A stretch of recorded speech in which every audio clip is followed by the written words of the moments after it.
What? Where's my money? I want my money back. I want my money back.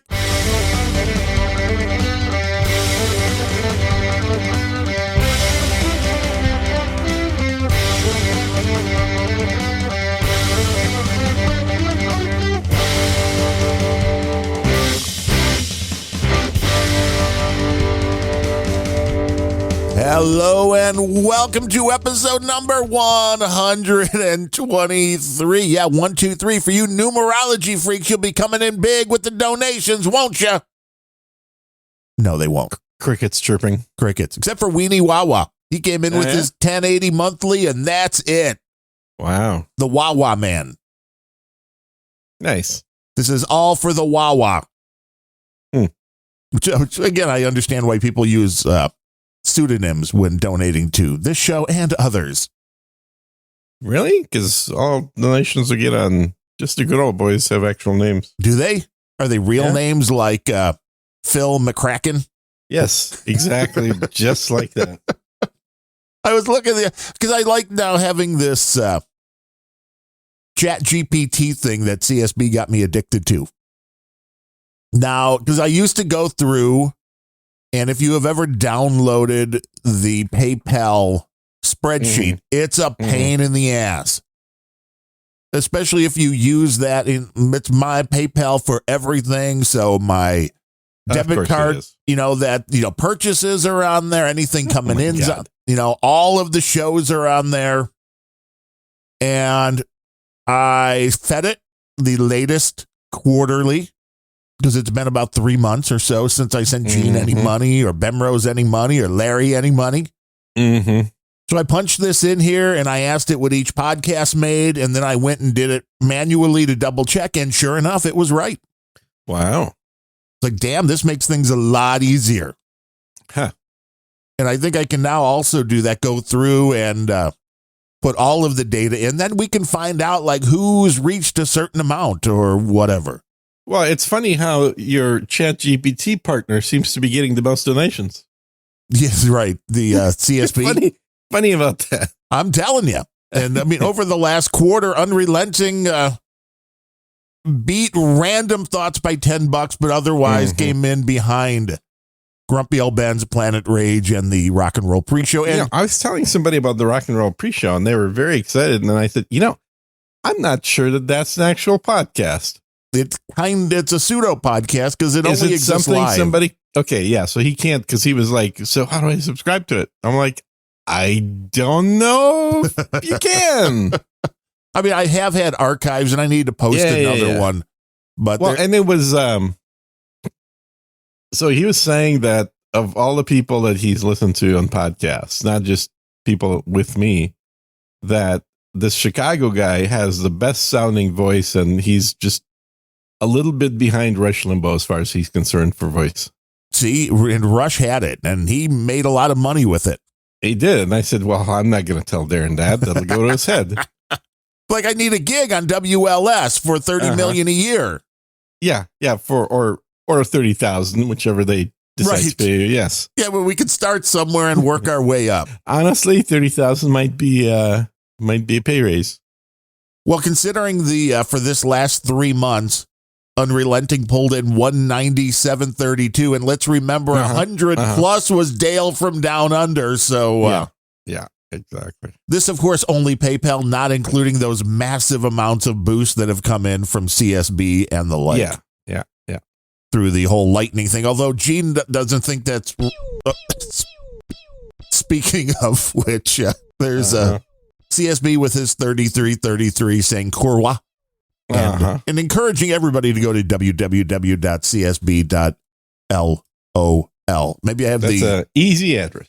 The echo a little too much on that one. It's a little bit. It's kind of like the pews that will never stop. It's just like pew, pew, pew, pew, pew. But yeah, so that doesn't include the great amount of crypto coming in, but it shows that it's really not a full-time job. It's really not even a part-time job. It's not even washing windows on the street corner when people go driving by. It's definitely not that, because those guys, I've seen a few reports, including by John Stossel. And they clean those up. Guys, they make 50 to 100 grand a year. damn, we're in the wrong line of work. Well, when you're in the business of dirtying people's windows, they pay you. Like, no, just don't do it. Here, I'll give you double if you don't clean it. Yeah. So I had that's our dream. To get paid another not to message from the good folks at the shitty company Voltage. Oh, they still trying to get you cleaned out? Well, they billed me for another year, so I sent them a message like, okay, we've had this ticket open for 2 months. How about you credit me this month's payment? Because, I've wasted like the last year's worth of payments with you guys. And their response was, oh, we may have fixed your problem. Take a look and reboot your server. We may. But what about my credit? We may have. I like the we may have fixed your problem. Well, they don't know. I mean, they're poking sticks at things. They might have hit the right server in the ass or something. I don't know. When you're like in the hospital and the doctor's like, I think we did the right surgery on you. I think it'll be fine. Oh, I don't even know if it's quite that far. It's more like, I think we may have found a doctor. We might, right. We may have been able to find. So far, no one knows why this thing that you're describing and taking screenshots of is happening. We may have found somebody that says, "Oh, maybe this is this." So let's see if he can figure it out. You might have figured it out. They might not. But you have to stick around longer and pay us for a few more months in order to find out. This is the last month, dude. I'm done. I'm canceling it in the next week, regardless. It's a little insane. It's crazy. My buddy Tom Tomsky in the Troll Room points out that the Rock and Roll Pre-Show can be subscribed to, but all you get is the live show. So you will get the notification when live, but then there is no show that is posted to that RSS. So you got to be quick. You got to be live. Still showing 7 pending channels in live. Really? So you're good. Don't send Gene any more Satoshis. At least this show doesn't. This one sends them all to your Get Albie. Yeah, the Get Albie scene. Well, I haven't logged in there in a long time, so I hope that works. Yeah, make sure that if you get over a certain amount, they start just not taking any more because they don't want too many Satoshis. Right. Yeah. It makes perfect sense. I know they have just released a dashboard. I know it's going to be coming out for the device that I've got and others, I'm sure. Okay, I see the curve from 4 minutes ago. Woo! Yeah. That's rocking and rolling right there. That is making you a professional podcaster. Yeah, and the last one was 14 days before that. Because we skipped last week. That's right. Yeah, I had a dentist appointment because the crown finally fell. The temporary one that I knew was going to have to get taken care of. Mm-hmm. But this has set into motion now because I ended up calling the old dentist because the concept I thought was once we get into this year, new dental insurance, everything rotates, it resets. And the dentist is like, well, they won't do another crown for the same tooth for 5 years after the last one. Mm-hmm. Because, even if I'm like, well, it's supposed to last at least that long. Oh, yeah. Well, most crowns will last you well over 5 years if they're done correctly. Yeah. And I'm like, well, but what do I do? Because this one was obviously so horribly done. Mm-hmm. You could sue the dentist. That's the other thing you can do, Well, this is where I have gone after speaking to him and had the conversations that I had with the endodontist when I had the root canal. Mm-hmm.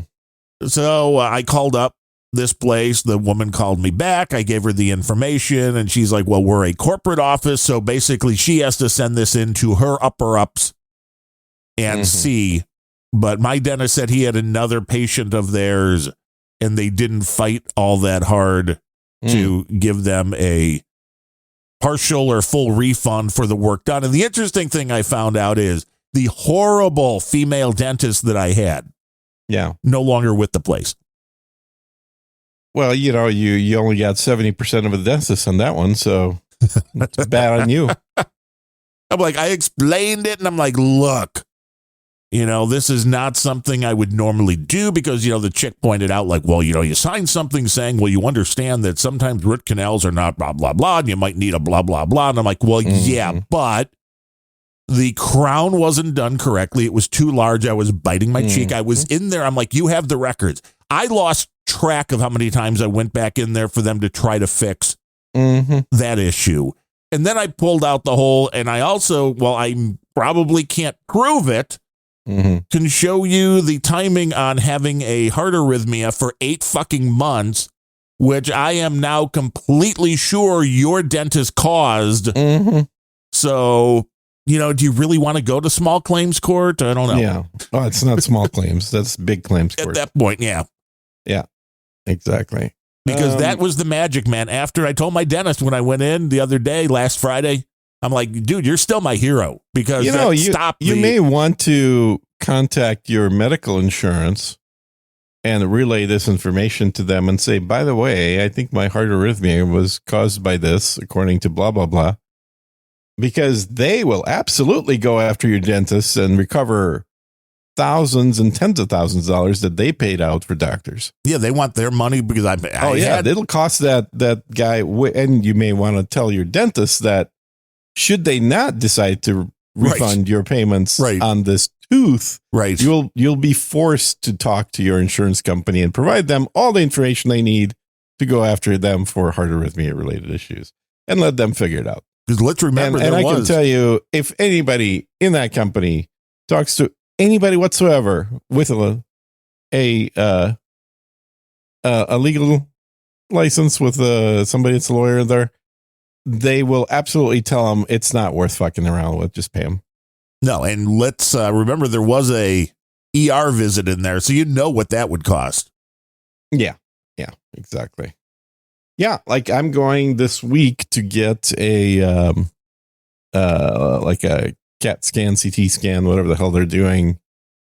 We said the nuclear scan. The nuclear scan. Yeah, whatever it is. The point is, I wasn't even thinking about it. You told me, oh yeah, this is going to suck. So great. Thank you. I wasn't worried whatsoever about this because the last CT scan thing I had was a whole body one and it was very pleasant. Well, that was calm. There was nothing. Yeah, it was just expensive, but there's nothing to do. This one, they're like, oh, and by the way, so your office copay is $750 and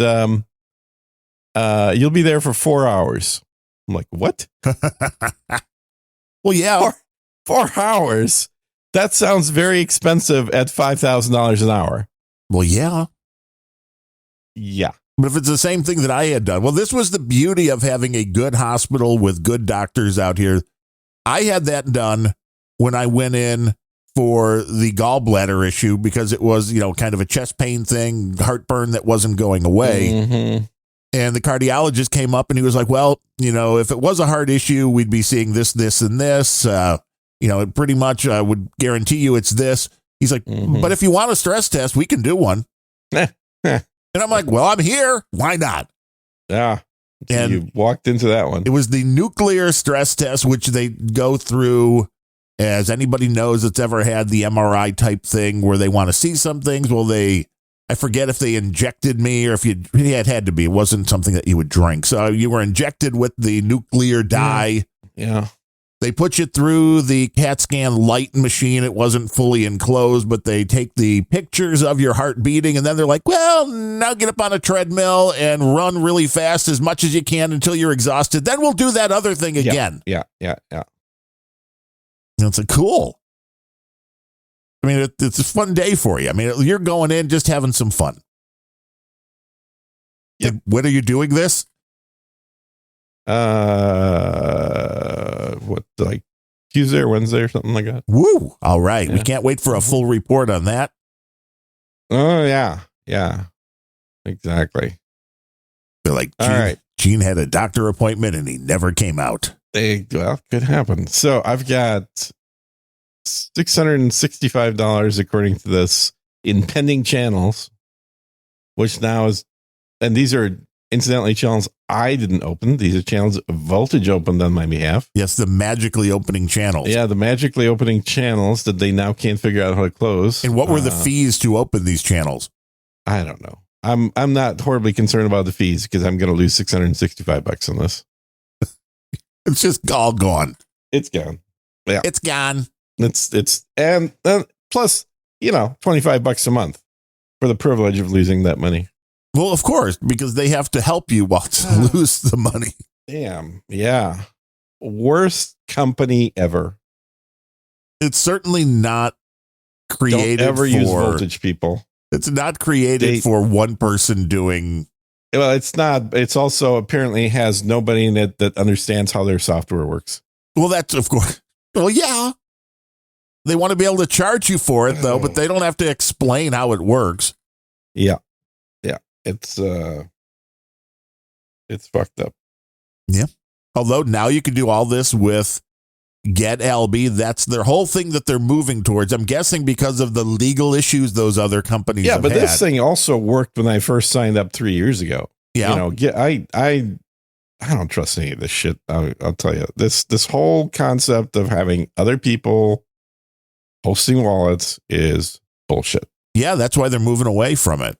Yeah. Although they still need to, I think, and Albi may have done it with their new system, and theirs was a little bit cheaper because I think they were charging if you wanted. They're providing all the software so you could do this on your own, and it'll work on devices like the Umbrel. It looks like I don't think that's out yet, or you can have them host it for you, very voltage like. And they were going to charge 20,000 Satoshis a month, which I think is around $15-16 now. So it's in the ballpark of what you were paying. But then I guess they can say, I could have a virtual server spooled up and running for less than this. Well, you should open up Gene's Crypto. I think I'm paying, what are they charging me? $12 a month for a virtual server running American Truck Simulator. Well, of course, that's what you would have your virtual server running. I'm just surprised you don't have the full bore simulator done where you have to like step up into the cab, like you have a truck built into your house. In the house, yeah. Where I have a truck in the house. Right. And instead of the front windshield, they're all just the LCD screens and you got the whole hydraulics, so when you start the truck up, it shakes. Yeah. I got a pretty good subwoofer that shakes. That'd be pretty awesome, man. Yeah. I keep meaning to get a sub. I haven't had a sub in years. And I don't know how much I need it because my JBL speakers that are hooked up to the main system where the TV is, they each, they have 12-inch woofers themselves. And there's a decent amount of bass to it. And I don't know, because again, it's on... They used to shake a hell of a lot more in the townhouse when we had it in there because we were on the second floor. So you're on a, wooden subfloor where it's just all on the ground level here. So it's on a concrete slab. So I don't know if we'd get as much.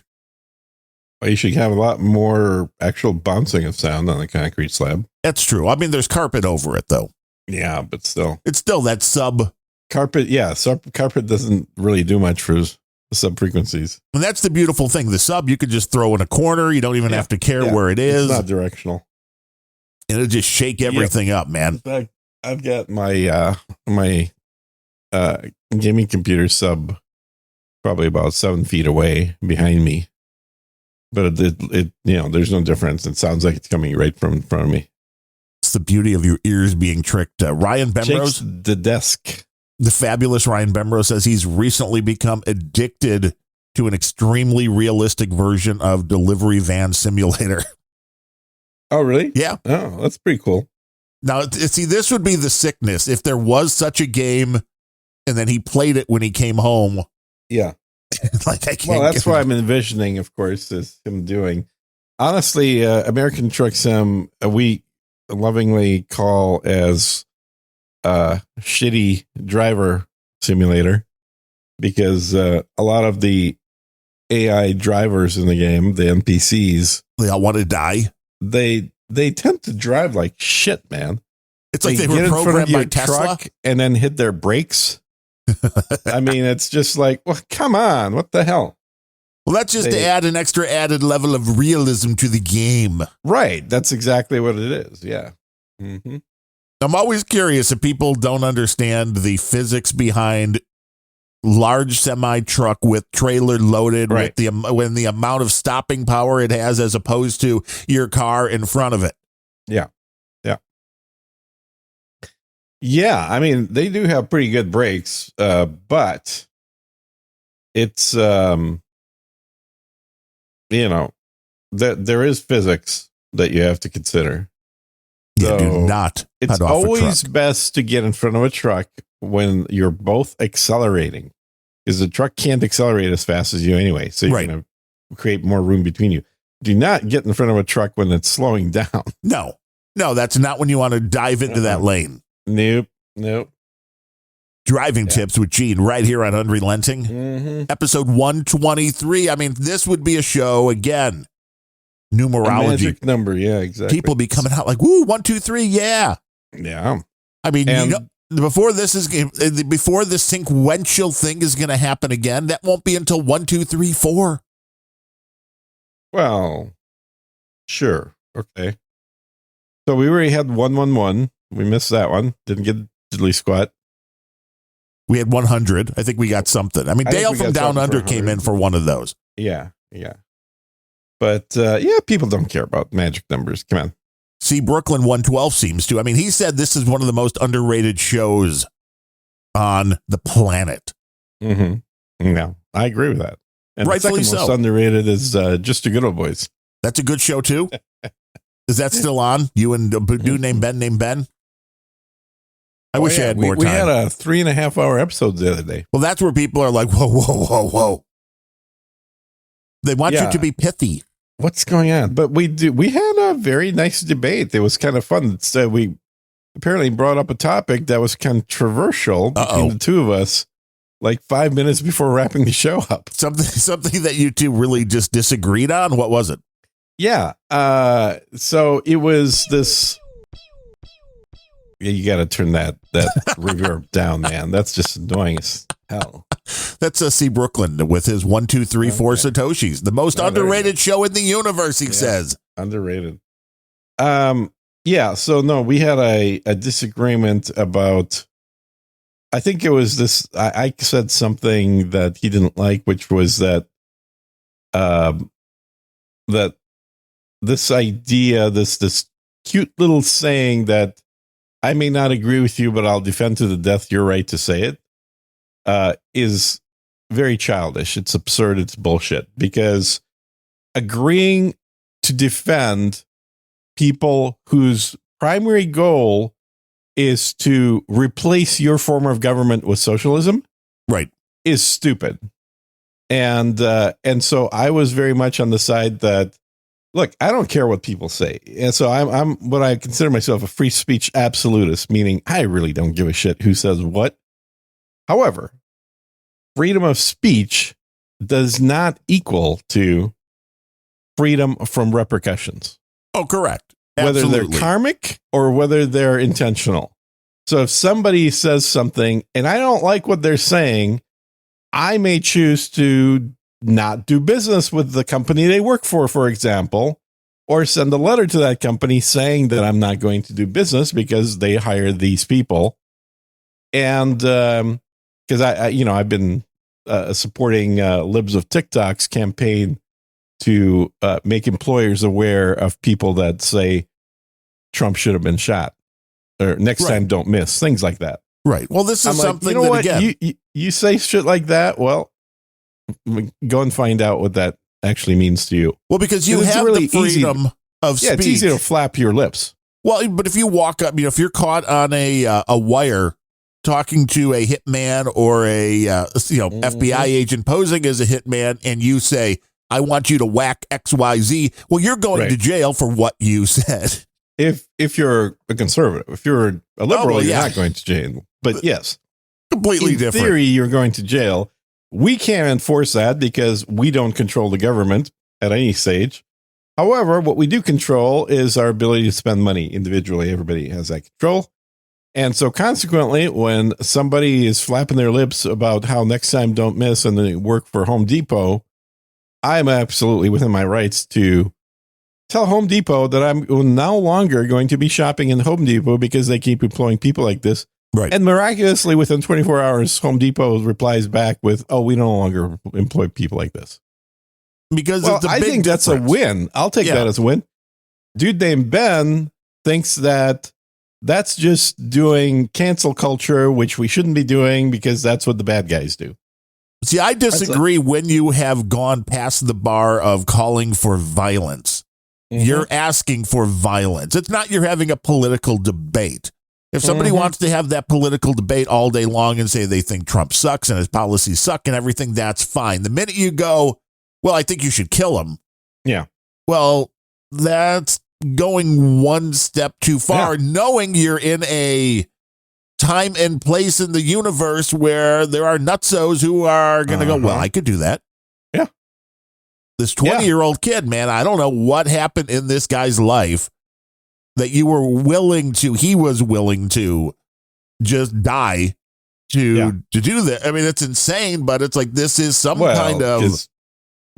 The best theory I heard on this, I can't remember who said it, honestly, at this point. There's been so many. But the best one I heard is that he basically got reached out to by somebody that was working for probably the FBI, but somebody in the government, and said that, hey, you're a good, smart, exceptionally good looking kid, and we'd love to have you join our agency once you get a little older. But we do have this program right now for, high or college kids, where you can interact with our folks, and we'll have you learn some things in the process. And he was all excited and interested in doing stuff like this. I don't know if it's a he or a she. I don't remember if they released any details on that, but whatever that person is. And so they said, okay, so, we've got a candidate Trump event happening, and we are running through some tests to make sure that we have really good coverage, as we always do for presidential candidates, even if we think they're evil, to prevent any kind of attack on him. And if you want to participate and help the, let's say, FBI for the sake of argument, but I can't remember what the actual agency he said was, but, you can come out, and we may have you play a role in our prep, and like you can pretend to be somebody in there, and then this would explain all the milling around and being at the event early and flying a drone and not getting kicked out. Like, all of that is explained by this kind of description, that essentially he was invited to be there and was acting as though he's a invited, person in this event, because his role was to pretend to be a shooter. He had a fake gun with no ammo and incapable of firing. And his job was to, basically get up on the roof and then use one of the cell phones that he had on him to communicate to these guys what he could see or what the response is. Basically, he's a patsy. He's obviously a patsy, not capable of doing the kind of shots, even though this was not a particularly long distance, as 100 yards, but certainly not capable of, on his own, doing all the things that he's alleged to have done with nobody stopping him. So I think this is probably, in my opinion, the most likely scenario. This is what's going on the internet. There's a few things that I never understood. He had a van there, correct? Yeah. And he also had a bike there. Yeah. Was the bike in the van, or in like how? Well, again, this theory says he was there 2 days in a row. So he'd basically been quote unquote, working with these either Secret Service or FBI or one of the other agencies in but you their have two forms of vehicle. It's like, well, which did you take here? And if you got close enough to park, then why did you have a bike? It was very weird. Like, why a bike and a van? I understand having a van. Hell, I even understand just having a bike. Yeah. Either that or he thought that the van, because that was the one that was loaded up with explosives, right, or alleged explosives. I don't know. Well, do you think he drove a van? Come on. Does any kid that's 20 years old drive a van? No. Maybe. I don't know where the van came from. Did he go and... although you can't rent government plates. You can't even rent a van at 20. No, you can't. Exactly right. You'd have to own a van, and it wasn't his parents' van. So how did he own a van? I don't know. What 20-year-old buys a van? Well, back in the day... I'm not talking about 70s. Right. Maybe want to love vans. Right. Gene had a love This van's a rockin'. Don't come a knocking, baby. Right. Back when vans were cool and they had velvet plush interiors and shag carpet. I still think it's way more likely this kid just snapped. But what I don't like is the media coverage. And although I will give it to whatever agent it was speaking before the House committee. But there's a lot of talk about, oh no, he was using encrypted apps, Gene. It's like, okay, so you mean like Signal, what you and I use on a daily basis, and Threema, and there's a bunch of these on down the line, Telegram. And this is like, well, we don't know. And whatever the agent was, he said, with this kid's background, I don't really believe that he was hired by anybody like, Iran, whatever. He's like, I just don't buy that for a minute, but we don't know because of these bad encrypted apps. And it's a total misunderstanding because, again, we have a world, we don't have a country. So if the United States says, well, all encrypted apps are illegal, well, this is like banning TikTok. You can't do it. And you can still send encrypted messages. If you know what you're doing. There used to be a day when encrypted apps couldn't be exported out of the U.S. Right. Not the other way around. Because they were afraid that people would use our encryption against us. Yeah, exactly. In the rest of the world, because we're the only ones that knew how to encrypt, apparently. But now it's like this whole thing, like it's weird to be using an encrypted whatever from, Switzerland. That's Proton Mail's out of Switzerland, right? I mean, did you see that Proton Mail just came out with they have a VPN. They have, no, it's a new thing that, God, what did I just sign up for it? Well, of course you did. Like your Adobe account. Yeah. Keep on using it. I actually use the Proton stuff. The only thing you use is the American Truck Simulator. I do use that. And I think that's based out of Germany. But they added like file storage and that kind of stuff too now, Proton, right? Yeah, they've got Proton Drive, Proton Mail, Proton VPS. And this was this new thing. I was like, oh, really? I think it might be like a PayPal competitor thing. Or maybe it's a Satoshi thing. You see, Brooklyn says Proton Wallet. So what kind of? No. I've used that. Proton Wallet is for your passwords. Oh, gotcha. Right. Proton. Let's see what comes up. While you're looking for that, I will say a comic strip blogger came in with another 3333 and said, always remember the 3 Ps of Polish podcasting: passion, perseverance, and pierogi. If you have those, speaking of Polish, you're sure to succeed. Yeah. Speaking of Polish stuff, I watched the video for the Miss Poland competition or whatever. Right. Pretty good. The Polish women are hot. I'll tell you what they are. There's a very high percentage of them that are natural blondes. Yeah. Welcome to Poland. Yeah. Because, Hitler destroyed all the ones that weren't. So Hungarian women are hot. Some. I mean, some of them look like witches, but. Don't forget the Swedish bikini team. Swedish chicks are really hot. Yeah. Yeah. Oh yeah, it is Proton Wallet. No, you're right. So what the hell is their password storage thing called? I thought that was called Proton Wallet. Maybe that's called something else. But yeah, Proton Wallet. So just started doing easier way to transact Bitcoin. There you go.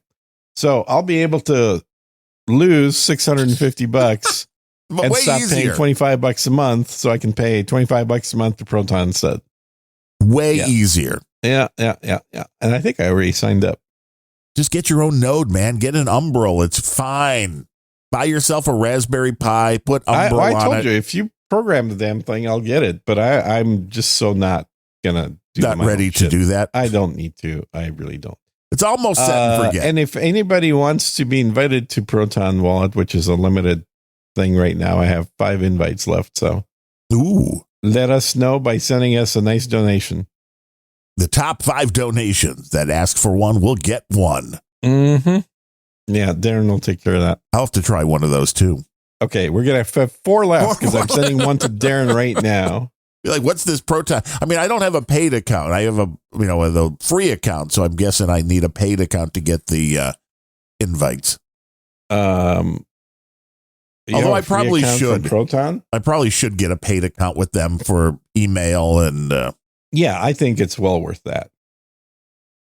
But this is because it is a kind of an all. Well, I don't even know if it has to be an all-in-one, but I think it's an all-in-one because I only pay one thing for the VPN, the email, which incidentally, all my Gene at sirgene.com goes right there. Proton. Yeah.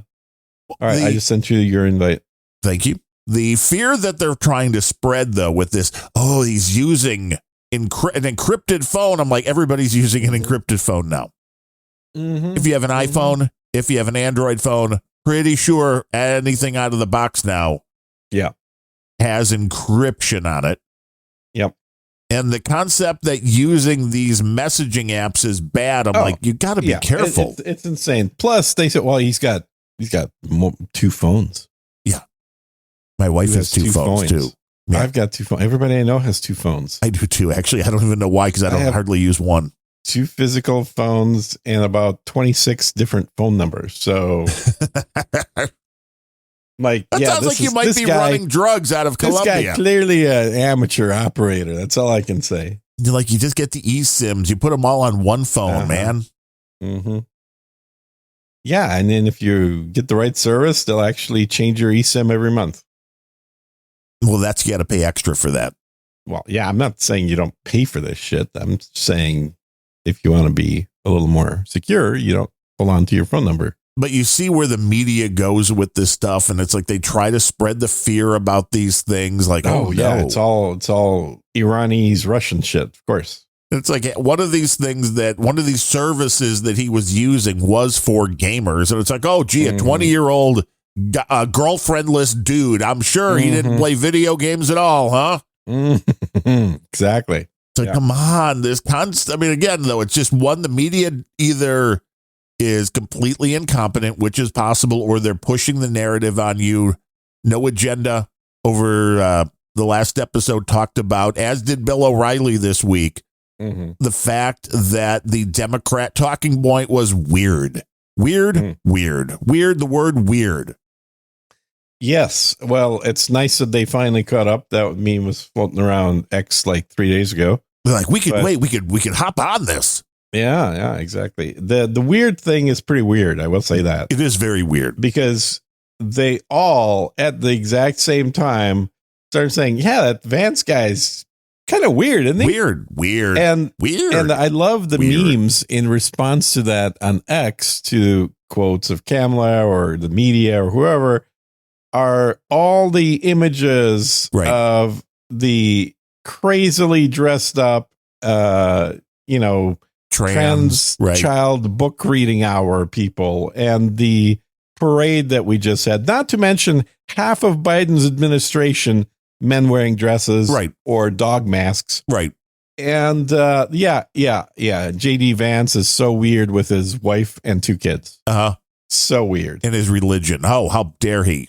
Yeah. I mean, it's insane. It like, how could you possibly even consider a vice president that weird? How could you not be mutilating your children's genitals? I just don't even understand. I mean, I'll bet JD Vance doesn't even subscribe to Netflix. Got other things going on. He may be a torrenter. You never know. He might be one of them. Yeah, he might be a torrenter. I'm sure he is.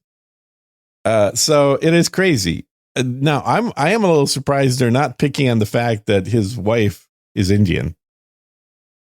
Well, it's hard to go that route for the Dems who want to point race when it comes to anybody that says anything bad about Kamala Harris. And this is not a surprise for those of us that were around when Barack Obama was elected, and he was elected in a landslide. It wasn't close. Yeah, a fake slide. Yes. Well, either way, it's like all of a sudden we became a racist country 15 seconds after that guy took office. Yep, pretty much. Because everybody that then disagreed with one of his policies, they would not debate policy. Yeah. Right. It was you're racist. Yeah. That's all it is. And that's what they're going to do with Kamala. Black people, because we got ourselves a black president. And Donald Trump, I think, made an interesting point that Kamala Harris went through her life describing herself as Indian. Yeah. Up until the point where she went, for politics, I could say I'm black. Now, Kamala, that's a traditional black name. I have no idea what it's traditional of at all. Why don't you look it up? Let's see if, look it up a little bit. It's an Indian name. I'm like, have you ever heard the name Kamala before Kamala Harris? Yeah, absolutely. You had? Yeah. I had never heard it. Okay. You don't go to enough Indian restaurants. Well, that would be true. I should, because I like the food. It has its origins in the Sanskrit language where it means lotus or pale red. So, I mean, I guess that Lotus podcast that they do on the, those people. The Lotus Eaters. Yeah. I guess they're very big into Kamala. Yeah. Commonly used in India and amongst people of Indian descent. In Hindu mythology, Kamala is another name for the goddess Lakshmi. Oh, Lakshmi, yeah. Mm-hmm. Who is associated with wealth, fortune, and prosperity. Well, not if you put this bitch into office, let me tell you. Oh, no, she's made a pretty good fortune for herself. Yeah, but she had to use a lot of knee pads. Anyway, so, she's about as black as Barack Obama. Oh, I like that. You're right. The lotus flower, which Kamala represents, is a significant symbol in various Asian cultures of purity, enlightenment, and rebirth. Yep. Yeah. When I think Kamala, I don't think purity or enlightenment. And it's not rebirth. They want to stop birth. Yeah, that's true. Yeah. But and we know that her mother's side is Indian. Yeah. I don't know exactly what her father's side is. But her father's side would be slave-owning Jamaican. So that's inconvenient for her as well. They don't seem to care. No. Well, because the mainstream media black. never gonna right. That's all you need.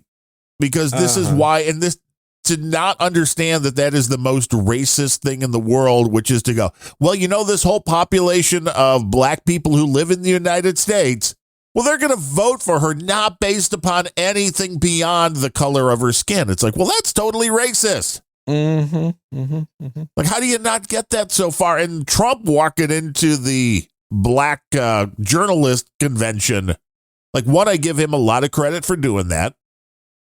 And it's like, well, where's the other people? How do they come talk to you? It's like, what makes this guy so bad? Like, have the conversation.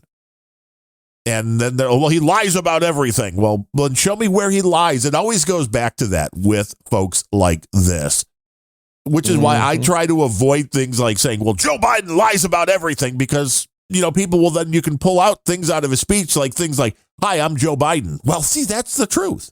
So when you say he lies about everything, well, that's the truth. So you have to be very careful about what you say and, how you phrase things. But when people go to that, he lies about everything, I always ask for examples, and they never are able to give any examples, which is fun. They just believe it, though. They believe Donald Trump lies about everything. Like, but, well, here's 20 things I can show you that he said that were provably true. So now what? Well, that's not what I mean. Well, what do you mean? Yeah, well, her own father, in talking about his genealogy, recounted that they are descendants from Hamilton Brown, an Irishman who is one of the largest slave owners in Jamaica. It's inconvenient. It sure is. Does she have to pay reparations to herself or what? It's funny because, no, she obviously doesn't, but the British government paid 11 million in reparations to freed slaves. I don't think this is recent. This is like a while ago. As part of a settlement, which included her descendant. Interesting. So apparently they're all paid up. So all the APOCs out there that, asking for reparations, hey, the British government already paid y'all. And I don't understand how every one of the polls that I saw before Joey dropped out showed Kamala Harris with a lower approval rating than even he had. Oh, no. She has got the lowest approval rating of any VP, including people like Dan Quayle. But now we're to believe that all of a sudden she's thrown into the president slot. Oh, she's going to win, too. Uh-huh. I don't quite understand the reality here, except they're going to try to push you in the fact again that everybody just hates Trump. Well, and a lot of people do. Let's be fair. Well, yeah, they tried to kill him. Yes, they did. It's like, well, if that doesn't show you that you might be on the wrong side. Uh-huh. And I'm with you on the whole, people that start spewing things like, well, they hope they don't miss next time. It's like, well, but then you point to the people on the right that are like, hey, don't kill babies. And you're like, oh, they're horrible people. They are so horrible and they are so violent, not wanting to kill babies. Well, then they spew off that they want somebody to be assassinated.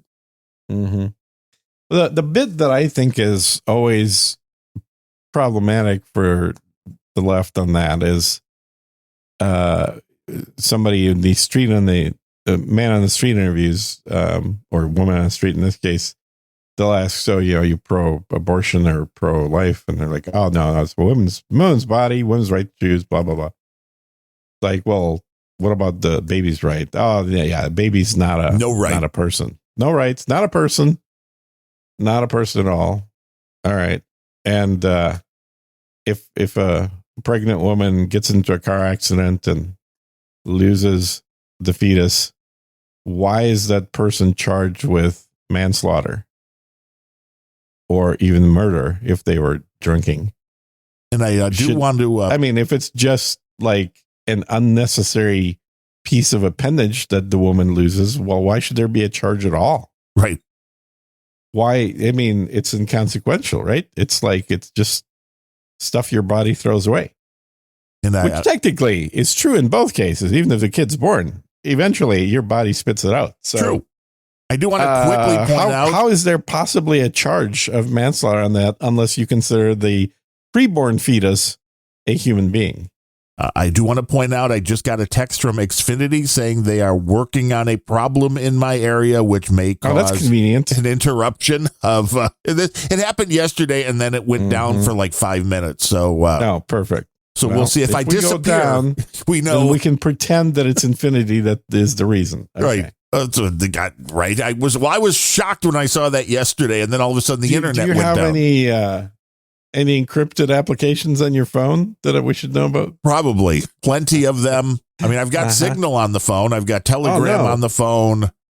I don't know if I still have Tox on this phone. I don't use it anymore. I've got Telegram and Signal and probably a VPN or two. Of course, you got. I've never put Mulvad on here. I've just pretty much used the NordVPN on the phone. But I use both on the desktop. Then you could do the split channeling and all the fun stuff like that as well.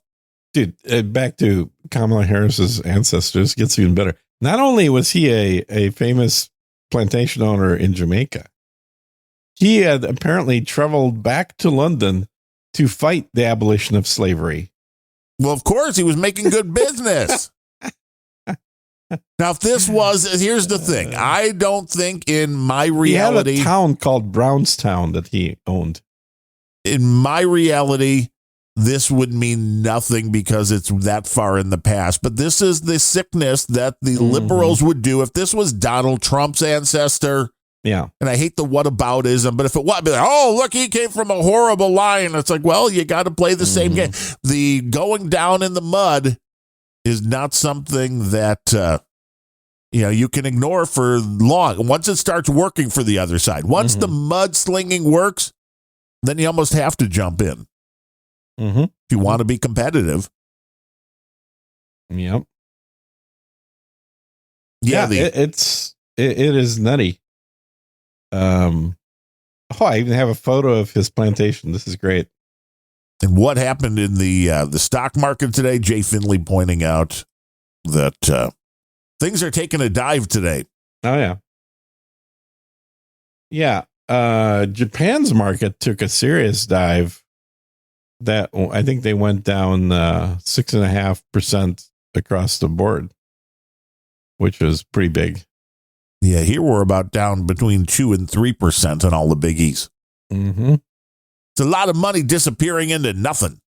Yeah, well, Tesla's still up from where I bought it, so that's all you're happy about. Just keep buying Tesla. Yep. This is why people come to the Unrelenting show for not medical advice, not investing advice. Well, we don't provide any of those things. No, because we're horrible at all of those. Well, we may know a thing or two, but this is not a medically sanctioned podcast. Ooh, more Kamala, more word salad. See, she still can't speak. This is not. They knew this was coming. I'm guessing they've been working with her, but if she still has no ability to speak coherently, no, she's going to be destroyed in the debate. I don't think they're going to have debates. They have to without, they they're have not to. going to have debates. No, they got to. They're not going to do it. And I don't think she memorized anything because all her answers seem to be just made up on the spot. So you got somebody that can't memorize that's in politics. You kind of have to ask why, because nobody in their right mind would spend any time or effort or money on pushing forward forget presidential candidate, any politician that can't memorize things, because that's what you do. You go through all the talking points, you get them to memorize what their answers are so they don't look like morons when they have to be in front of the press. And in this case, I've never seen her. It's worse than just like she can't talk. I've never seen her provide a memorized answer to anything either. True. It's always off the cuff and usually stupid sounding. Yeah, it seems like wherever she starts, somehow she ends behind where she started. Like talking about the passage of time. I think it's vital to talk about the passage of time because time passing is vital to the time passing in our time for our time passage. I think it's very important to be vital. Like that's what you get. And people look at her like, what? Hey, how is Kamala Harris even born in the United States? I thought she had a Jamaican dad and a Canadian mom. I think she was born here, but then grew up in Canada. I mean, this is a melting pot, and that is great.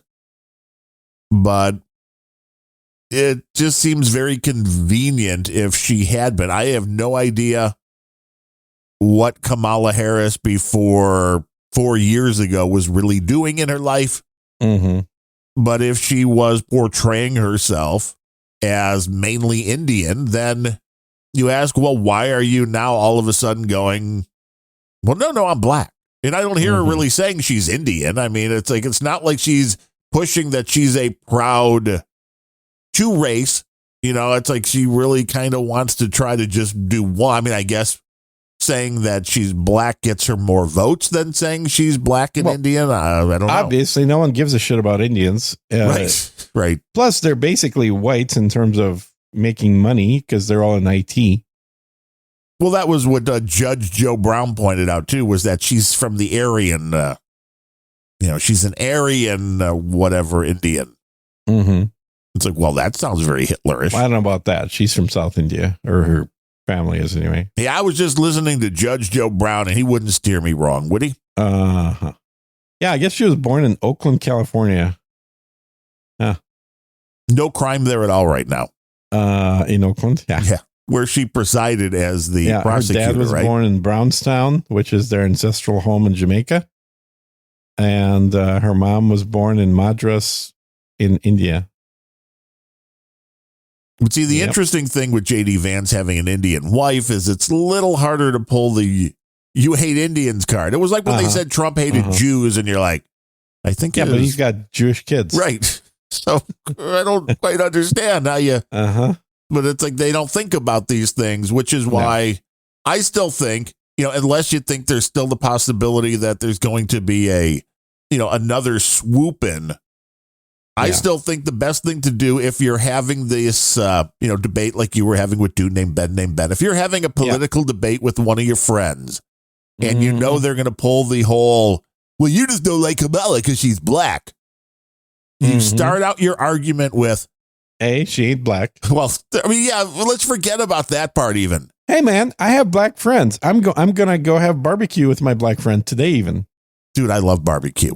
And watermelon. Yeah, man, and then the guy whose Twitter name is always difficult for white people to say. Niggerific energy? Yeah, exactly. That guy and I are having, we're going to go for ribs today. I always thought that was kind of funny, that whole racist thing. It's like, I don't know, all the stuff that they say that the black Americans like. I just hope they have fresh watermelon. Ribs, watermelon, fried chicken, all of that. I'm like, dude, I would eat that every day. I do eat that every day. This is why you're going to the cardiologist. I know. That's the problem. They're like, Gene, a few more greens mixed in with the ribs might not be a bad idea. But it is. I had fried chicken yesterday. I'm getting ribs today. The concept, I'm more black than Kamala Harris. Well, I've said it. This is probably true.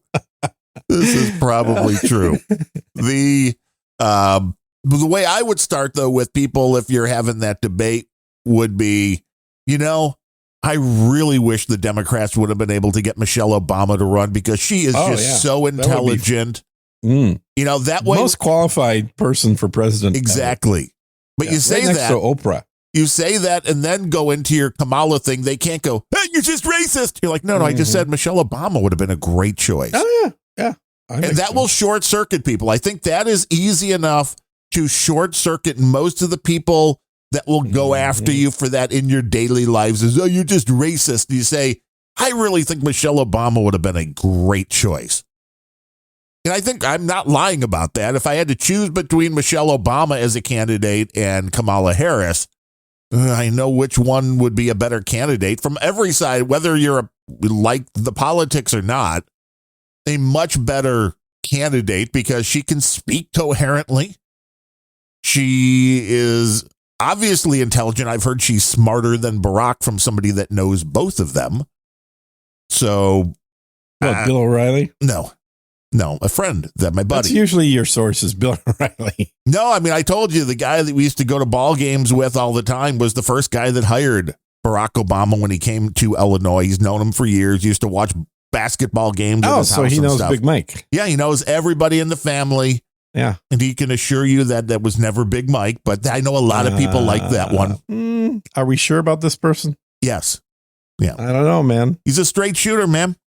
How straight is he if he was hanging out with Barry and Big Mike? It's all politics, baby. I mean, straight is a relative term in that sense. I know. You're not wavering at all. Unless you can get some watermelon. There's some photo proof, that's all. Sure there is. But there's also photo proof of her as a child in Chicago. Oh, yeah. Well, no. See, I don't think Big Mike is a dude. No, I think Big Mike is one of the earliest female to male trends that went wrong. I like all of these theories that you are bringing out today. Not even a theory, but because I think it's ridiculous to say that that's a guy. That's not a guy. It's a woman who is taking steroids. We are not providing medical advice. We are not medical professionals. And Unrelenting is a show for pure entertainment purposes. I like the disclaimers there. Yeah. Steroids is something you can only obtain with Dr. prescription. Yeah, remember when roid rage was the worst thing that could happen to the teenagers that were, in the wrestling or weightlifting? Did you ever get the don't do roid speech by the gym coach or anybody? Right, I'm sure. I mean, I remember that back from probably what it would have been seventh grade, maybe. And nobody was warning you about cutting your genitals off at the time. No, they were telling you, hey, man, you do roids. Yeah, you'll probably have the best physique and be the strongest guy and kick everybody else's ass. But your balls are going to shrink to the size of grape nuts. Right. It's not going to be a pretty thing. Uh-huh. You don't want to do it. Mm-mm. Unrelenting. Well, we are the most like a talk radio show on the terrestrial airwaves. Yeah. Where the topics can change early and often. Well, that's how we do it. That's how we do it right here, as long as Xfinity doesn't take us down. Yeah. Xfinity broadcast. Yeah. Do you have? Oh, see, now, okay.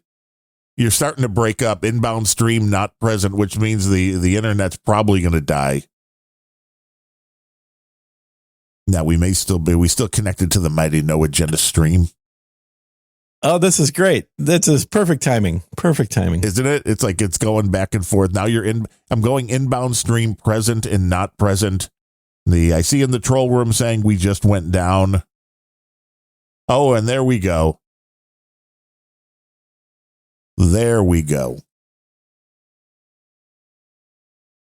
Kamala Devi Harris. Very black name. We are back. We had dropped. So for those listening on the recording. We didn't drop. No, I did. Well, Comcast, at least they were nice. 2 days in a row. They warned you. We are going to turn your internet off at some point.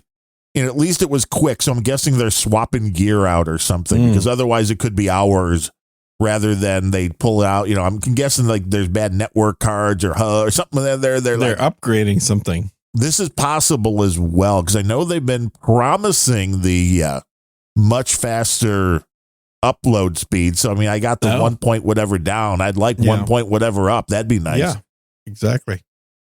That would be nice. It's not symmetric right now? No, it's way slower than that, unfortunately. Let me see here. Mick says, my broadcast, am I still on the live, I tell you. No, not yet. I guess let me push this here again. The people on the live stream are missing out on all the excitement. Mm-hmm. And we are back on the mighty No Agenda stream. Yeah, we just broke through. Wow, it was hard. I mean, people were the man is trying to keep us down. Yeah, we had to reroute the whole internet. Xfinity is really getting us, man. So we need the big boost. And I was just saying that, you've got to be sitting there behind your golden Xfinity microphone. Yes, I want to get this thing dipped, or buy another one and get it dipped at my buddy's company that does all of the plating. The 300? Yeah, well, I probably should do it with the 320 instead of the 20. Or I could just buy another 20. I wonder what I would have to do to prepare it for the dipping. Would I need to strip? They ain't cheap.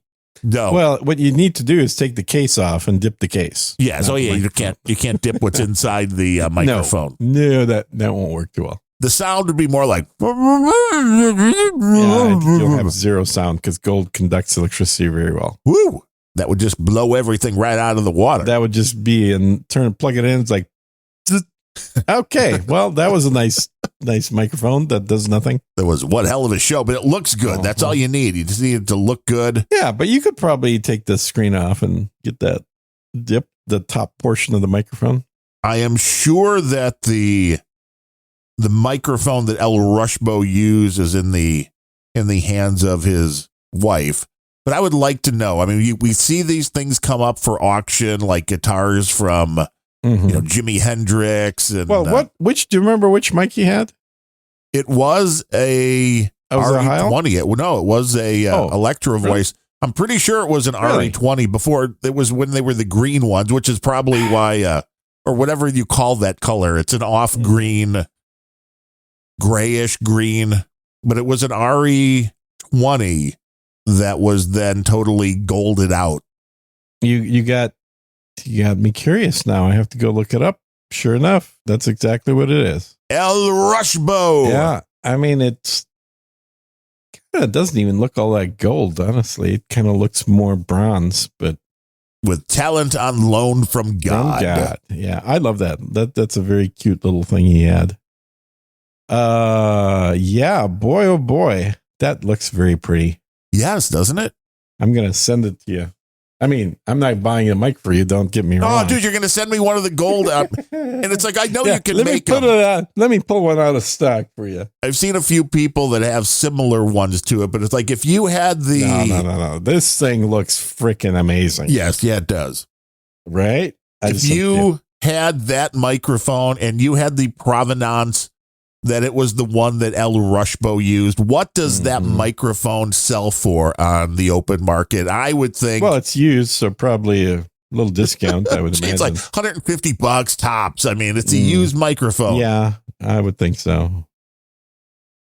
Yeah. I mean, the last RE320 Adam bought for me, I think he paid me about $300 for. Yeah, it's a beautiful mic. I should pull the 320 out. It really is. Yeah. I mean, it looks the same as the RE20, but it's... except this one's golden. That'd be nice. Just dip that baby. That is a full mic dip, not just a top portion that I was thinking of unscrewing and dipping. Oh, no, you need to do the whole case and put it in. Yeah, that's top to bottom. Gold dipped. It's nice, man. And I think until the pictures started coming out, most people just thought him saying the golden AIB microphone was just, right. He's just saying it. Yeah, he's saying it because it's the mic that has a smooth voice on it. It's the golden mic. But no, it's actually dipped in gold. EIB Radio Network. Yeah, excellence in broadcasting. Like the guy had an audience. And the interesting thing, and again, maybe I'm just, remembering things in a different way, but I don't think he ever went in the mean route. I mean, he made a lot of fun of the liberals. I mean, sure, you had the feminazis and you had the, some of the little jingles like Barack, which was fantastic. Sorry. Yeah, jingles were awesome, but those were often created by listeners. Now, that says Electro Voice Model 309A on the side of the stand. Is that the stand model then? Probably, yeah.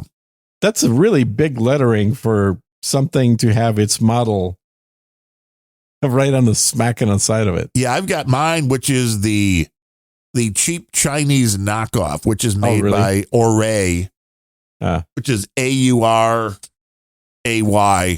and it's every bit as good as the legit one. Because I think I have a legit one somewhere as well, because I bought... Of course you do. The 20, and I bought the 320, and I've got the Heil, and then I've got the SM7B. Yep. And the only thing that was subpar on the shock mount was the bands. And then I found there's a company that makes these high, heavy-duty band replacements for these shock mounts, and it is awesome. Because the regular bands on these things... Yeah. The first time I put a microphone in, the bands like bottomed out. And the metal was hitting metal. Like too heavy. I don't understand why you would even use that thing. I have mine mounted directly to the mic arm. A lot of people do. I like having that little extra bit of protection so I can move. Although the problem... we lost Darren again. Did we? But I'm here. I hear you. Although it says inbound stream not present. Are we going down again? Are we going down again? Watching the modem as we broadcast live. 1, 2, 3, inbound stream. We have lost clean feed. We have lost clean feed. Going back to pause this recording. This is definitely one of those days, kids. And once again, we are back from I'm feeling Comcastic today, let me tell you. We are not live. We're finishing this non-live because the Podfather and Dave Jones are doing that Podcasting 2.0 show over on the Mighty No Agenda stream. And since our connection keeps dropping, it's not really fair to be like, you can't use it, but we want to just keep going up and down, up and down. And I have been playing more with the AI thing, so CSB will never hear this because we're not live. Right.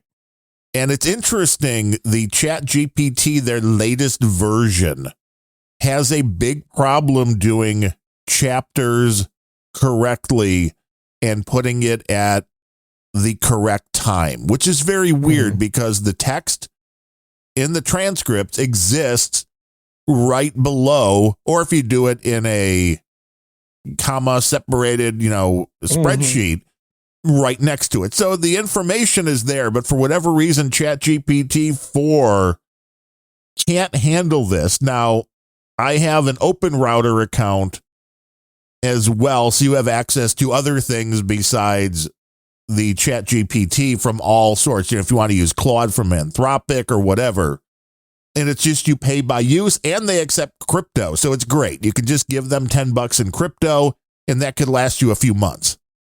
And I went in with the same thing. I fed it the transcript of, I think I was doing Random Thoughts the other day.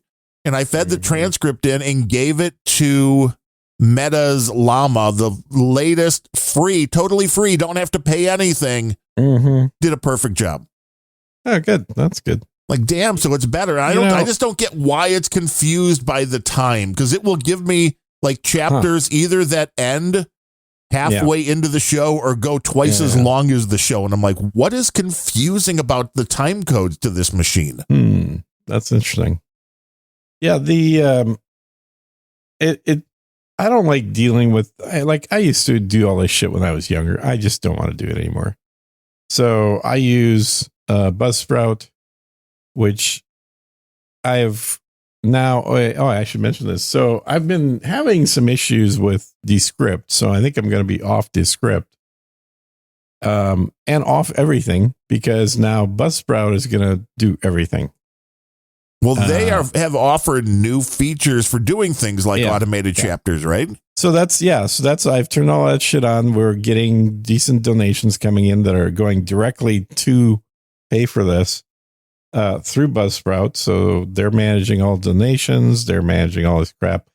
And all I need to do is just upload an audio file, and that's it at this point. And they take care of processing the sound, the audio, sweetening the sound.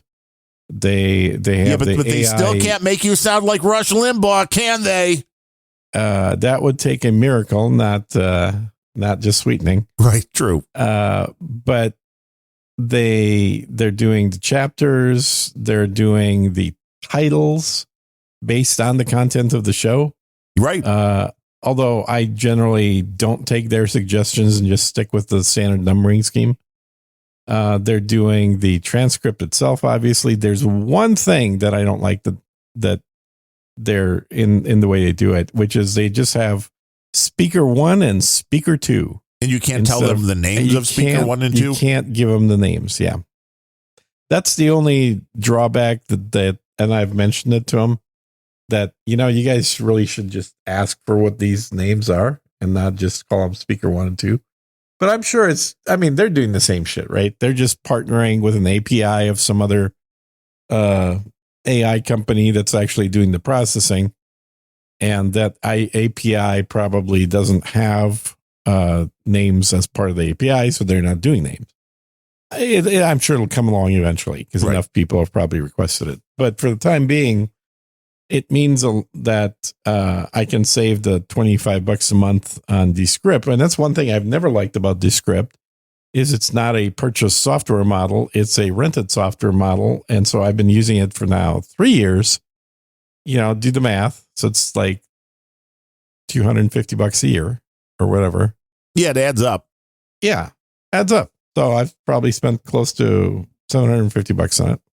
Well, I like using the AI generated chapters because, one, it's a pain in the ass to do chapters, and two, I don't know if anybody really cares about chapters. I've yet to have one person. Only one person. Yes. Right. Beyond CSB complain that there wasn't chapters. And even with the AI ones, I've never had anybody complain like, wow, the chapters were off or the chapters didn't make sense. Yeah. When I started doing Sir Gene Speaks, and this was all fairly brand new stuff yet at the time, and I was interviewing people that were making, podcasting apps. That was that whole early series of interviews. I was doing hand-picked locations for chapters with hand-picked images at every location for chapter. Right. And, it was easily taking me twice as long to do the podcast, even though I was the only one talking, because I'd have to record the thing. Then I'd go and process it, edit, get rid of all the dead air spaces, which Buzzsprout will do now automatically. And then get rid of, the one thing Buzzsprout doesn't do, but I don't think it's as big a deal, honestly, at this point, is the ahs and ums, because watching the Just the Good Old Boys, and I just did an watching the Just the Good Old Boys, we have drastically reduced the number of ahs and ums in the podcast just from doing it longer. Right. And knowing, because I send them a screenshot of like, here's how many we had. So it became a game. You here's who's winning exactly. or losing. And so we still have plenty, but I think the last one that I did on this script had about 400 in 2 hours between the two of us. So about 200 each for 2 hours. So about 100 per hour, which sounds like a lot, but it really isn't, because when we started, it was 1,000. Right. This is like, we're way down, man. It was literally 1,000. And professionals do. This is where I start giving myself a lot more leeway. Like you said, my buddy Bill O'Reilly, a great source. When I started listening to him more, doing things off the cuff, there are plenty of and it happens, and it's not a horrible thing. But here's what I worry about: one, removing them entirely. Yeah, the software has to be really good, otherwise it might cut things out that you want in there. Yeah. And what would really be nice, I suppose, would be if the AI gets to a point where the learning is what is natural. And if you're doing it excessively, then it removes a third of them. I don't want just the really broad stroke of killing them all or leaving them all. Well, have you played with this script? No. My problem with it is that they broke it about a year and a half ago to where on the PC, everything takes freaking forever. Like you drag new files onto it to edit it. It takes 4 minutes before you get your mouse back. It's just like frozen state for about 4 minutes. You're like, no bueno. On the Mac, no delays. Works great. I don't want to use it on the Mac. I want to use it on the PC, and it doesn't work on the PC. And frankly, there were no alternatives. Now there are alternatives. So. But it's the nice, anything that you can automate. The reason I start doing different, and I don't know how long it will continue, but different artwork even for this each episode, it's because the AI, you can punch something into it and it's there. Yep. I'm sure that will be included as well with Buzzsprout, if it not already. Like, oh, you want some album art for the show? Cool.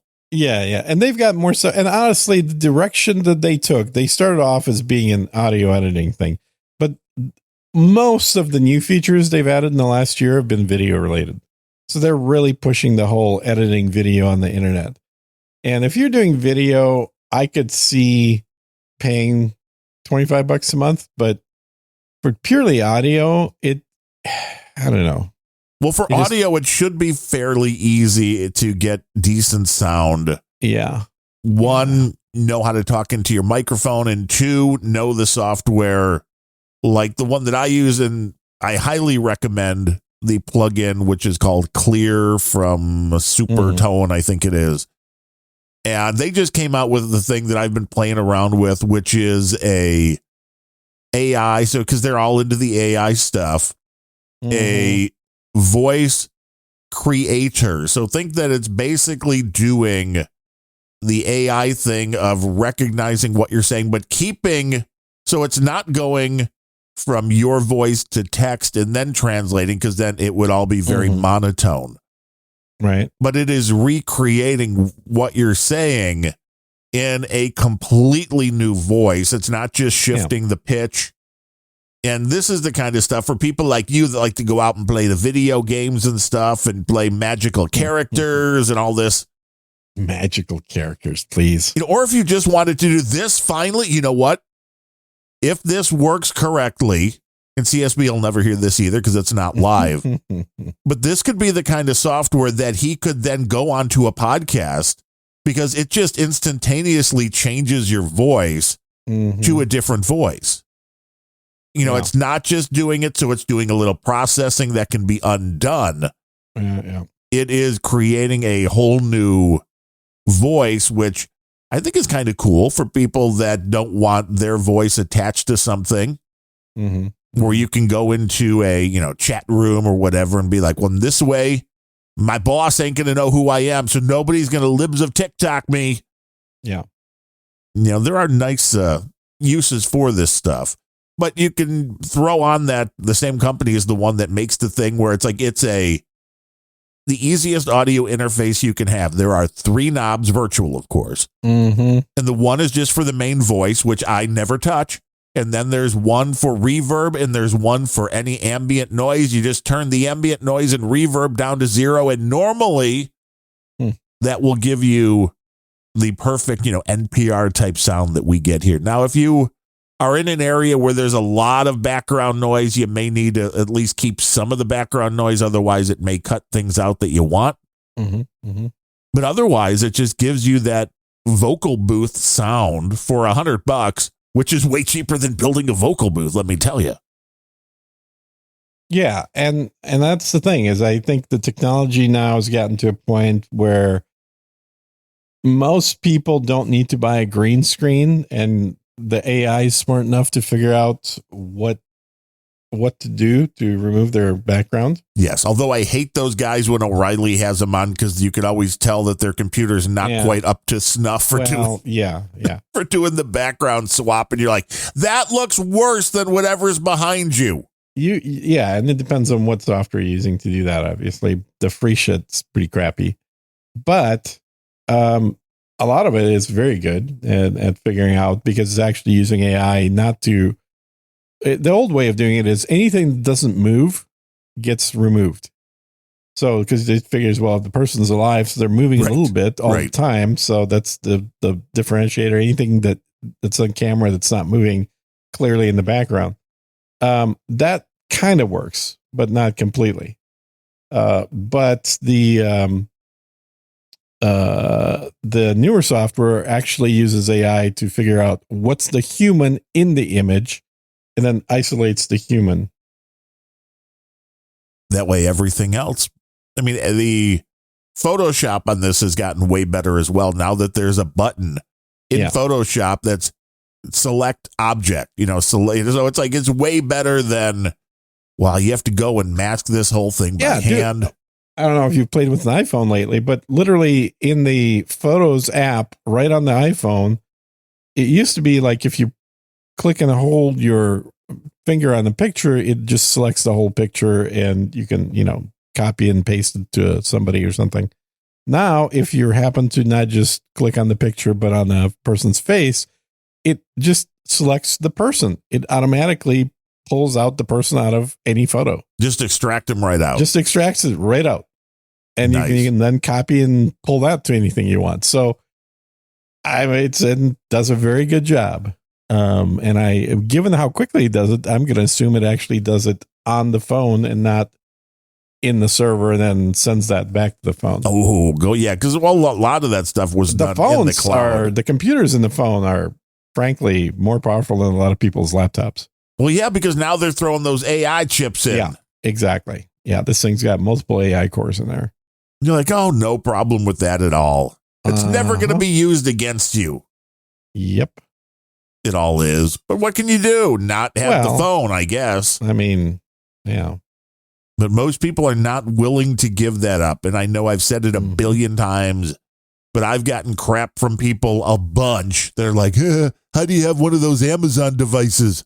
Or one of those Google, the whatever Google calls their same version of that. Like, how do you have that? They're listening to everything you say. And usually when they're saying this, their phone is in their hand or sitting 2 feet in front of them. It's like, it's the same damn thing. It's a microphone. And your words are all going back to the mothership if it is set to do such. I know it's hard to believe, But most people are like, "Ooh, no, those other devices are bad." But the phones, they're fine. We don't think those are going to come after you at all. But come on, we're so used to having these things now. Can most people even find their way if they're going someplace even fairly close to home at this point? Because a lot of people just put on the Waze and are like, well, here's where I'm going. And then it just... Yeah, that's true. I think you're right. I think a lot of people could not find their way home. So where am I? I don't know. The machine's not telling me turn left, turn right. Mm-hmm. It's kind of sad that we are so reliant on this stuff. Yeah. And for communication, the internet went down. Now what? I don't know. I'd say pick up the landline, but most people don't have the landline, and even mine is on the internet. So if the internet goes down, the old-fashioned landline goes down. But at least we still had the cell towers because I could get a message to Gene. And the weirdest thing was that's when I hit send on that, hey, my modem went red. I looked over at the screen on my right, and the message popped up there, and I'm like, well, how is that working? And I looked back at the modem, and it was like popping back into different colors. I'm like, that was just weird. I would assume red means it's down for a while. Yeah, I would think so. Because the old modems used to be, you'd be red, whatever state it was that it was offline. And then for it to come back online was like a 2-minute process of blinking lights. And maybe that's better now. I don't know. We should do a speed test, see what we're at now. Oh, yeah. Do it. Because we're not going to interfere with with our stream anyway. Stream's off. Yeah. I want to know when they're going to the better upload speeds, man. That's all I want. Better upload speeds. I'm still limited, I think, to like 34. We're checking the download speeds right now. We're 916, 881, 893. That's a good, decent speed. Yeah. I've seen that. Well, this is on the Xfinity one. I've seen others go higher, 934, because technically we have like 1200 is the allotted. Yeah. Although I also understand that they've been having issues in the area, so who knows what's going on. Still at 40, just hitting 40 megabits per second up. Really? That's what you've always had. Yeah. Which unfortunately makes it hard for people that are like, well, no, it's easy. Just upload videos. I'm like, you know how big like 4K videos are? Yeah, exactly. Dude, Ben, I think for a while was uploading the audio that we did in video format to X. Oh, to put them on into the yeah. And he stopped doing that after like 4 episodes. He's like, it's taking too long. This is not fun. No, it's way too long. Yeah. And for to what end? I mean, that's the other. Although here's the weird thing. Although I guess it's regulating itself here. This is the Comcast business speeds. And that's telling me my download speeds, let's see, 1837 megabits per second. I don't think that's. I mean, that would be pretty cool. So 2 gigs rather. Yeah, it could be. Which I guess they may have because we're on the higher. I wonder if they did jump that thing. Yeah, up. if they bumped it to 2 gigs, that's cool. I mean, I'm still sitting on 1 gig bidirectional, which I think is plenty for what I do. I've got ads coming in all the time to try and get me to move to the 3 or 5 gig speeds, which are way more expensive, right? Not way. They're bad. Slightly. They're not even proportionally. Like it's cheaper to get 5 gigs than 5 times as much as I'm paying for 1 gig. So I think 5 gigs is double the price. Just imagine how much fun you could have playing those trucking games. But 5 gigs is faster than my home network. I know. Well, that's my the home problem. Network is 2.5 gigs top speed. That's what I just upgraded to the 2.5 gig on the main machine. And the only things that are 2.5 gig that I know of are the main machine, which I had to put a new card in, and the modem and the router, which has a 2.5 in and 2.5 out. Yeah. I know it'd be nice to have 10 gig, but that would take a lot of rewiring. Yeah. Yeah. I don't know, man. It's And do you really need it? That's the other question. 10 gig, I think, is useful if you're doing video editing and you're moving large files off a NAS and back and forth all the time. Yeah, like that would be the only time that it'd be useful. For anything other than video files, it's not. There's no point. No, and only for editing, because if you want to watch the video files, the 1 gig is fine. If you're streaming from a NAS to a device. Dude, an HD video, no, 4K video, forget HD. A 4K video is 25 to 35 megs. Yeah. Megs. So you could run 4 on a gig. No, you could run 40. That's a lot. 40 on a 1 gig line at the same time. So it's really, watching them is not a problem. When you're editing them, you're working in raw video formats, like, res something. I can't remember what they're called anymore, but Apple Res, whatever it is. So those files are huge because they're not compressed down to the final output. ProRes, that's what it was. But when you're dealing with just consuming video, then you can have a lot of streams, even just on one. All right, finally canceled. Just canceled the script while we were recording. Woo! Well, good. See, now Gene is saving and it was money. $30 a month. So I'm actually, that's $360 a year for 3 years. It's over $1,000 I paid these guys. Yeah, I don't think that was quite worth what the amount of money I've spent on podcast support services over the time of barely getting anything out of podcasts. And the main thing that they were offering you was the transcript stuff. Yeah, which is now handled by somebody else. So. Well, yeah, and that's something once Adobe started throwing that in, which is a year or two ago, I think, if I'm remembering right. Descript should have been like, we need to bring this down a little bit. Yeah, they need to compete better. But instead what they did is they went into competing more by adding all the video stuff. Which I guess makes sense because people. But Adobe does all the video stuff great. Yeah. So I don't. And now I didn't go Adobe because there's still one company left that has a traditional software licensing model, which is you buy the damn thing and you own it, which is DaVinci. So I bought DaVinci about a year and a half ago. And DaVinci is as powerful, if not more so, than Adobe for video editing. It's used by a lot of professionals, and it's a buy it once kind of thing. Right, which is nice. But I'm still paying for Adobe, even though I haven't installed it, and it's been 7 months now.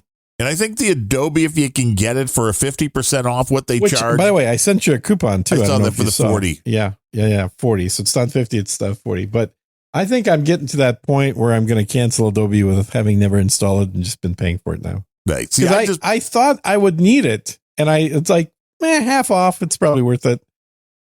No, it's not worth it because I don't need it. I need to watch for the because they do put them on sale every now and then, probably around Black Friday. That's literally when I bought the last 2 years. I bought it on Black Friday. So, but you can buy. See what I can buy. You can't because you don't have unless you get if you have a student email address. Yeah. Well, then you can just buy the 12 months at a time. Yeah. Which is nice.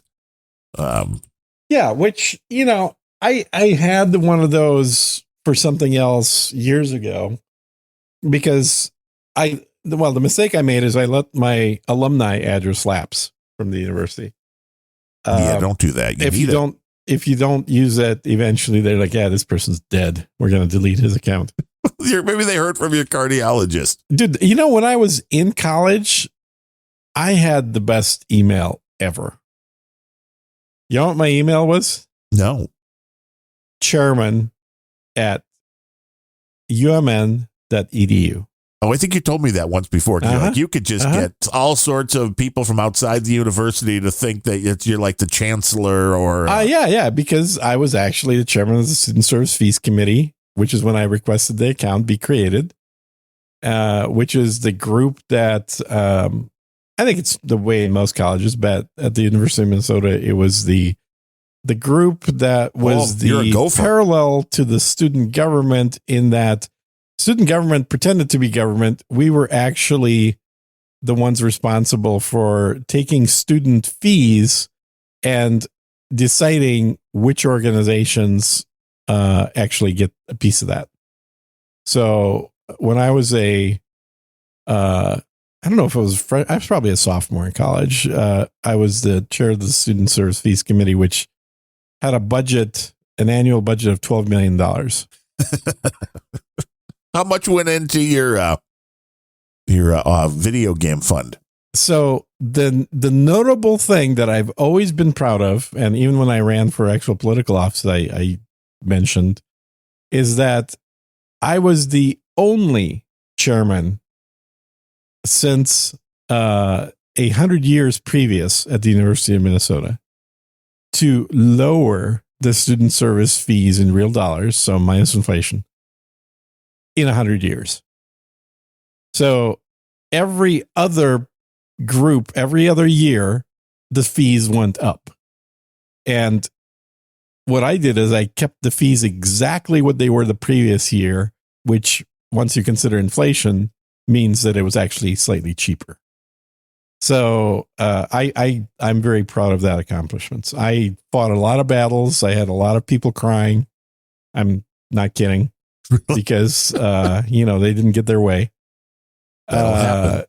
Yeah, because I'm a political animal in certain ways. I mean, I've heard that other show you're on when dude named Ben, he don't get his way. He's like, he cries all the time. The Adobe Student Edition at Best Buy right now is $20 a month, $240 for the year, which $20 a month is kind of my sweet spot for having I'm that. paying $25. It's not a whole lot different. No.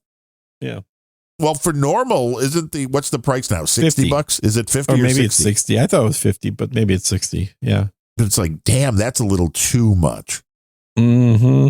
But $20, it's like, okay. I mean, I use the Edition right now, using Edition. Yeah, and that was kind of my whole thing. It's like, well, for half price, I'd be willing to do it. But you can only get the half price deal on Black Friday. And using the Premiere, I use that to get my transcripts done. Mm-hmm. Then I throw them into ChatGPT or now Llama and be like, create me some chapters. And it throws it out in JSON format. It's not even like you have to do the work to go put it in there. Yeah, so and that's the thing that I think the various AI things are very good at is formatting. Yes. Well, which is why it's beautiful to be able to put that PayPal spreadsheet in. And I know I'm giving OpenAI all of my information. Don't care on that. And like, well, tell me, what do I owe Gene? It's way easier than doing everything by hand. Now I can just go set it up and be like, what do I need to pay these other folk? Yeah. And it'll print Gene, out. well, you can pay us. We'll take care of getting it to Gene. Don't worry about that. That'll be the next thing. So I'm paying with tax $32 a month to Adobe. I just found out. Well, I did have to pay tax on the $20 a month. Yeah. So that's true as well. So it must be, because tax is more than $2. So it's got to be like, yeah, maybe it is 25 plus $7 tax. That seems like a lot. Maybe it's 29 plus $3 tax or something. I don't know. The tax something like that. Maybe. I also didn't like there was a story on CNN. Yeah. The markets are still down about 2, but the Wall Street battered, it says. But CNN had a thing about how unfair it was for Zelle not to pay people back that were scammed out of their money. And I'm like, well, this is fucking reality. If you're walking down the street, and I know nobody carries cash anymore, but if somebody walking down the street sells you a pencil and tells you it's a magical gold bar, and you give them $100 and they walk away, you don't get that money back. No. The fact that they think that the banks should be covering people that, here, quote, even if you were tricked or persuaded into authorizing a payment for a good or service someone said they're going to provide but then didn't fulfill it, this would be considered scam, Zell says. Because you authorized the payment, you may not be able to get your money back. Well, that's reality.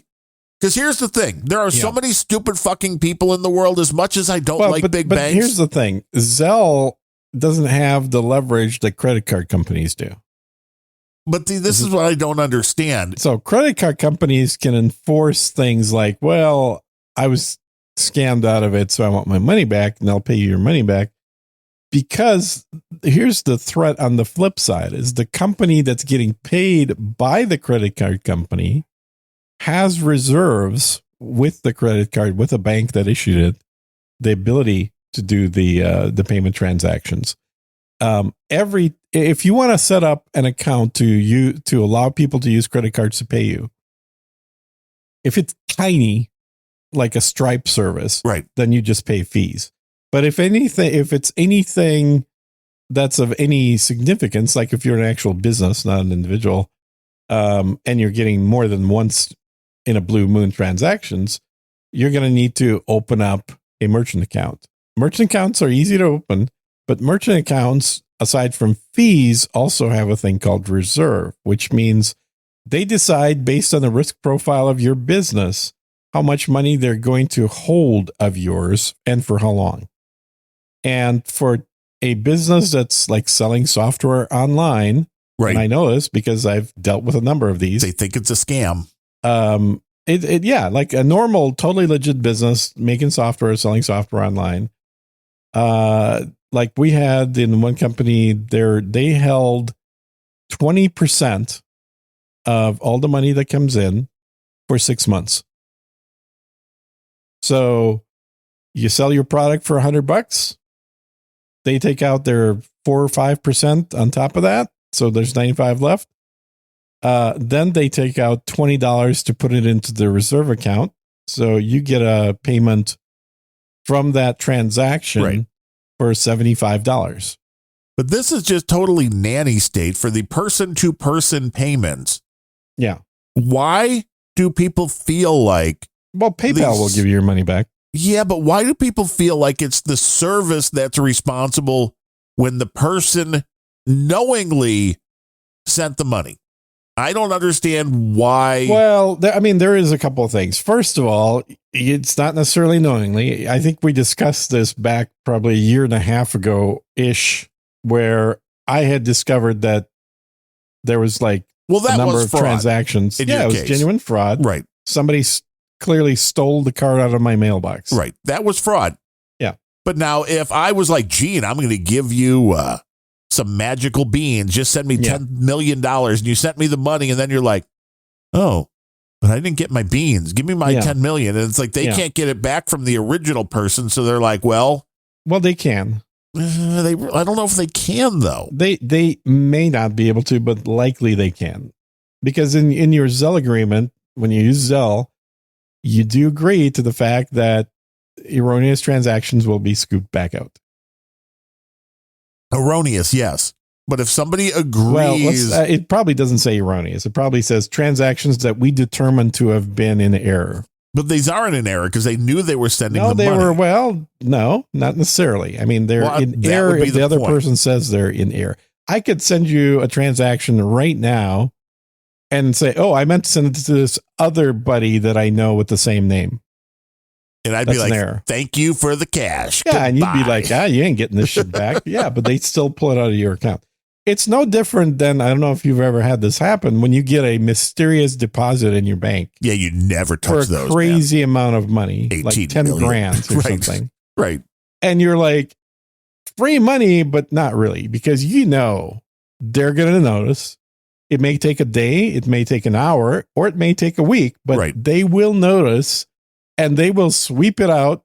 And if you were stupid enough to spend any of that money, you will be in the negative, and they will assess fees for being in the negative at that point. So the reason I know this bill is bad, though, is that it was sponsored by Maxine Waters, Richard Blumenthal, and Elizabeth Warren. It's horrible. Exactly. It's probably horrible. Because they want to protect customers who were defrauded. It's like, no, if somebody is defrauded, then that's their own damn problem. Again, this is like buying a pair of speakers out of somebody's trunk. I'm not surprised at the list of sponsors, because these are all probably people that fell for scams. Probably. They're like, what? Where's my money? I want my money back. I want my money back. It's like, one of the funnest YouTube channels that I've watched is these guys that specifically go after scammers. And most scammers are in India. I mean, that's the other thing. That's like, there's a whole huge amount of businesses in India that they're hiring people, and their whole goal is to scam Americans out of money. And so they'll call up and say, "Oh, sir, this is John Smith calling with Amazon, and it looks like you were charged twice for a transaction. So we'd like to refund your money. Can you help me walk through and getting that refund to you?" Yes, of course. I want my money back. And if they get some old person, they're like, "Oh yeah, thanks for calling." Says, "Yes, sir. Well, first thing we need you to do is we need to get your financial information." Yeah. And then basically we're going to send you a link and it'll just ask for your name and a few things, and then we'll be able to get that money sent in. Of course, what they're sending you is a link to install a screen sharing software so they can see and what you're typing in for your bank account and all that stuff. Right. So they can access it all very quickly. Exactly. So this scams happen all the freaking time. And I totally understand how, essentially retirees working in government would want to sponsor a bill to prevent retirees from getting scammed. I'm not against that. I don't think that's a bad thing. I don't think it's the fault of the banks. I think maybe there need to be, better controls on just how many hoops you need to jump through in order to send somebody money that you've never dealt with before. Right. No, I agree with that. You have to be smarter about it. Yeah, because just now, right? I mean, I've done this right now. You could just punch in somebody's email or phone number into Zelle and then send $1,000 right away, and it's not going to do anything. Now, you try and send them 10 grand, it'll tell you account is too new, and you have to wait until they either time passes, which is most likely, or they do some kind of actual validation, which is less likely. And then the account will be able to have more money sent in it. But I had this happen recently with a client where they had changed banks. So their standard method of paying me got changed. And was it caviar or that they were normally sending? And no, cash. Oh, cash. That's so a better way to go. What was it? Russian cash? They changed banks. And because the U.S. keeps blocking Russian banks. Right. So they changed banks. And I said, well, just use Zelle because there's no fees to you guys or me. Because normally, doing an international wire transfer costs a lot of money. So I'm like, just use Zelle. And so they tried Zelle, and Zelle came back with 2 new account, can only send $1,000. You're like, can you send me some Lightning to my Voltage account? Yeah, exactly. I'm like, well, I have Voltage Lightning, which is great. Just send it to that. I'm sure I'll be able to take money out of there easily. Yeah, no problem at all. So, bottom line is, it is a real concern. Like, I can't remember the number, but I think it's in the over $100 million a year is scammed from American retirees. Yeah, I believe it. It's a pretty high number. Enough to support whole industries in India. Well, yeah, because if you can get one person, which is also why they're always looking for the payment methods that allow you to separate the payment from anything. That's why the cards are so popular. Like, go get me a gift card for. That's what the scammers are. I'm yelling here. This is kind of a boring podcast. Sorry, dude. It's like Gene's just falling asleep. Yeah. That there's that's what the scammers always try to do, is get you to drive down and pick up a card, because they're like, oh, it looks like we did a double credit to you. Oh my God, I'm gonna get fired this is such a horrible mistake. Is there any way that you can send me the other half of the transaction back that I just mistakenly sent you? Because they always make it seem like they gave you money that you weren't entitled to. Right. And then these gullible people, which, a little bit more of like, what's mine is mine attitude would help here. But they're like, oh, you poor person, let me help you out and send you the money that you accidentally credited me. And then they have you drive down to the local Piggly Wiggly, the drugstore, or the gas station, and pick up one. And even on those machines now, where you can punch in real money and get a fake plastic card, it literally says, "Be careful of scams. Yes. If somebody asked you to use this machine, probably a scam." Right. Like, you would only use this if you're sending it to somebody you know, not some random stranger that asks you to use the machine. Especially if they called you from a foreign country. Well, they always say they're from Kansas, you know. Right, of course. Yeah, because they're John Anderson from, "Hello, this is John Anderson calling you from Kansas." You know, and that's totally not racist, because that's exactly what they sound like.